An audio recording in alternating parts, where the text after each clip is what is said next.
Today, we're gonna do something different, much like my hair. I recently found this YouTube artist named Lavender Town, where they took an iconic cartoon from our childhood and gradually and systematically disintegrated it into their style over a series of percentages and change. I'm gonna try the same thing, but we're gonna do Donald Duck. Let's go. So I didn't want to use the same Garfield reference for my destruction of a classic cartoon character. And so I did some research and looked deep into my childhood and decided I was going to tackle Donald Duck because he has such a classic and iconic look already. But as you can see, we are going to do 4 different types of the drawing. First one, 0%, not touched whatsoever, so Disney doesn't sue me. And we keep it exactly how they intended. The next one's gonna be 25% change, a little bit of tweaks here and there. 75% is gonna be a little bit crazier, and 100% is gonna be completely off the wall, batshit crazy. Now with the 25%, there's not a lot of change here. It's just a little bit of line weight difference, a little fluid with it, just very quick and dirty lines. So following the main image, but just giving it a little bit more line weight and character. Coloring is gonna be the same as well. We're just gonna add a little bit of shadow with it. I like to use opacity layers, usually on hard light, to kind of just make it quick and easy. No character whatsoever to the line weight either. We're just very quick, very easy, just giving it a little bit more pop. Now the 75% is where we get a little bit more creative with it. I'm spending a little bit more time with the sketching, adding, a little bit more flavor to the style, giving it a little bit creepier look to it. A little closer to my artwork style, a lot more line weight, a lot of wrinkles and folds, pretty much everything that makes me me. The ribbon's got now a little creepy skull in the middle. We're still adding some folds here and there. The feet are a little bit more creepier. Just wanting to give them just more of my kind of monstrous look to it. And I always work in red ink, always, for sketching. Don't know why, it's just my choice. I know a lot of artists use blue ink as well. The next layer, I start doing my line work. This is just, again, filling in the space, adding a little bit more detail, still figuring out where I want to put things. Wanted to have, obviously, the weird tool-like eyes. Just a little shout out to my favorite band. Here we're just, again, drawing all the line work we need, just retracing all the sketches I was doing originally. Now you'll notice I'm using all the brushes that I talked about in one of my previous videos, which I will try and link somewhere on this screen now. So you can download these brushes and get the same effect. This is my ink nib on Zwan paper. I usually work my shadows on a bottom layer and then drop the opacity down so I can see where the shadows are gonna go.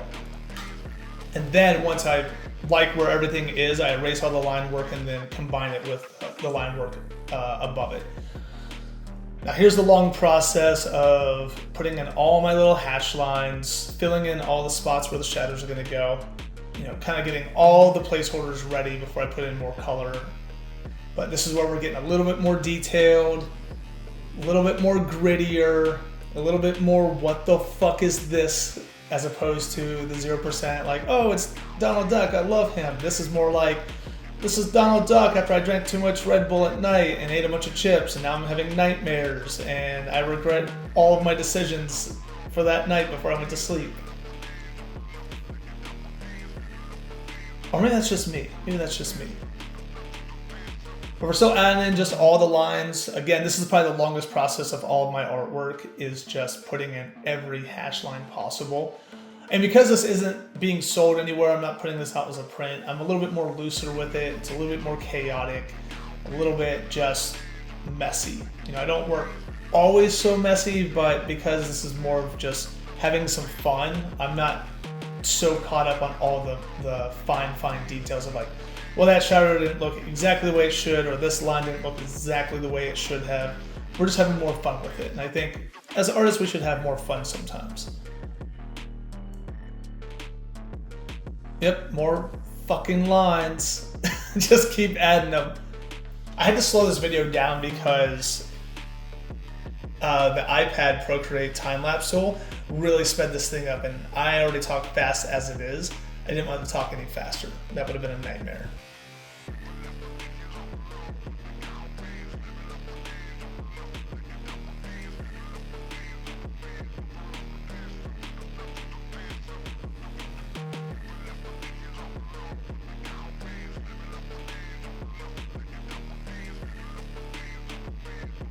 So here we're still adding in all the lines, getting it detailed. I like where the shadows are, so now I'm moving on to colors. Again, I'm putting in all the flats. This time though, I put a white underbase underneath him, and then I have a clipping mask of all the other colors. So that way I can color outside the line, and it doesn't actually go outside the line. And even with the shadows, I'm using the grimy brush to still have that grimy shadow feel. Because it does look weird if you have grimy black shadows and then the lighter shadows aren't grimy as well.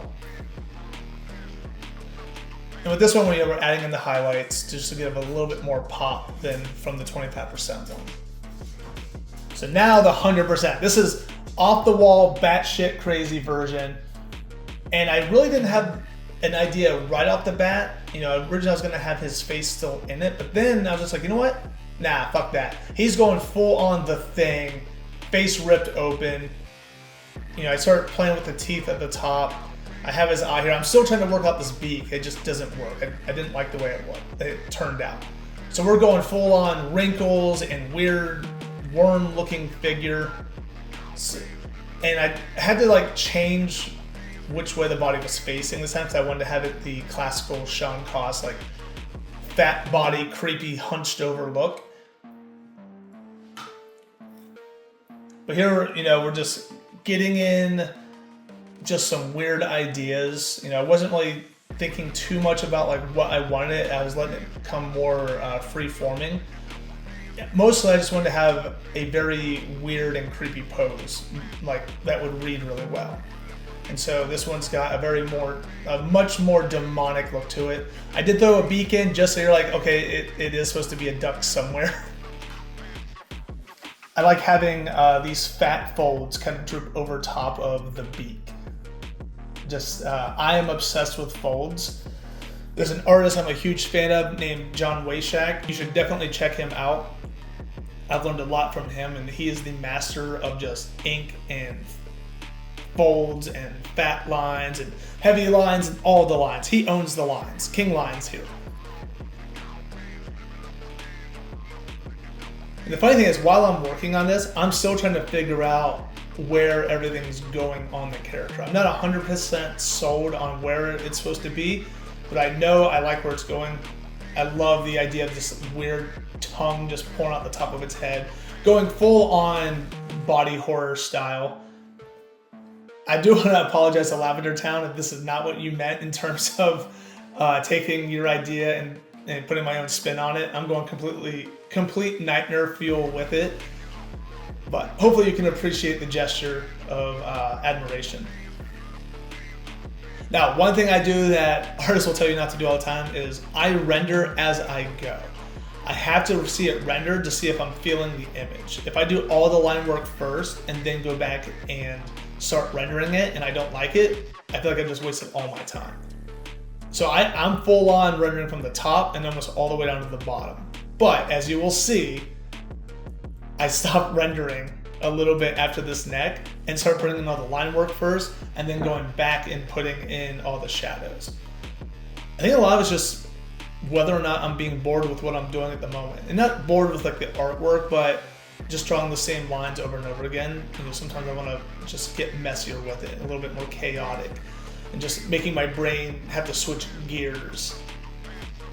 So right here, I'm putting in some of the lines, and while I'm doing this, I'm thinking about where I'm putting these shadows. You know, I always think about light sources because I realize in my career that shadows and light play such an important role on imagery, photography, movies, just everything. Lighting tells such a story.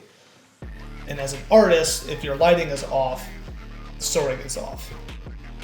Which might make sense for this god-awful abomination of Donald Duck.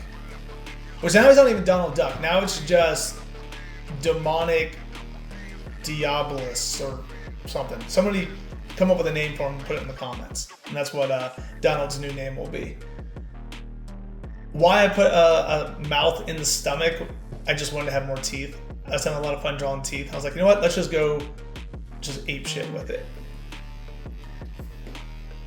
And as you see, these lines are not crisp. They're not very smooth. They're not well thought out. I'm really just free flowing it. I'm just having fun, being really relaxed with it. You know, this isn't for a client, this isn't for sale, so I'm just having a blast, just noodling and doodling. Make that a shirt, noodling and doodling. This is the fun part for me. I love putting in shadows and, you know, putting in the folds. This is probably the most relaxing part of any piece for me, is all these little details here. And as you see, I use that same brush, and it's just wherever it falls. I kind of treat it like when I used to draw traditionally with the ink brush that was dried. Wherever the ink would lay, I would just kind of leave it there if I could. Now, obviously, if it looked like completely out of place, I would erase it, but I try to keep it to where if I put a piece down, that's where it stays. It's not going anywhere else, and that's where I'm going to keep it. But the benefits of working on a separate layer is that I can go back and erase this stuff as I need to. Nothing's permanent. I love working in layers, and then as I am happy with where it's at, I will combine the layers. And I try to, you know, have the least amount of layers as possible. It's some type of issue where I was like, I can't have like more than 5 layers. I have to keep bringing it back down.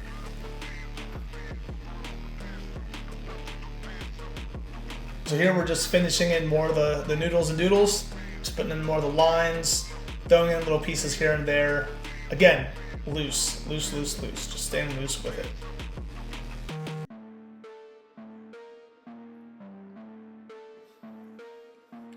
Now, I will say, if you made it this far and you like what you see and you would love to see another character, drop that comment below, and if I find enough characters and enough engagement with this, I will definitely do some more of these because it's a lot of fun. I like really pushing myself to do this.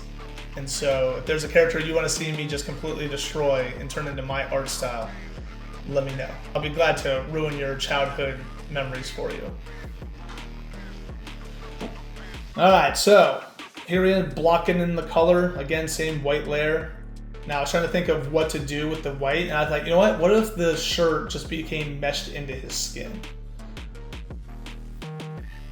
Now at first I started using like this purple shade with the hard light opacity. That's what you saw, that little flash of me putting on all the different colors to see how it would react. But I wasn't feeling it, so I brought it down to a little blue. And I just, again, noodling it. You know, I'm not being too precise with where all the shadows are going with this stuff. I'm just trying to be very loose, but still having it more rendered than the previous ones. As you see, from 0%, 25%, 75% to 100%, it's more and more rendered as we go. A little bit more chaos, a little bit more creepier. So that was my 0 to 100% of destroying a classic Disney character, Donald Duck. I hope you liked the video. If you do, please hit the subscribe button, drop a comment below on the next character I should draw. Hit that notifications, and I'll see you guys next time.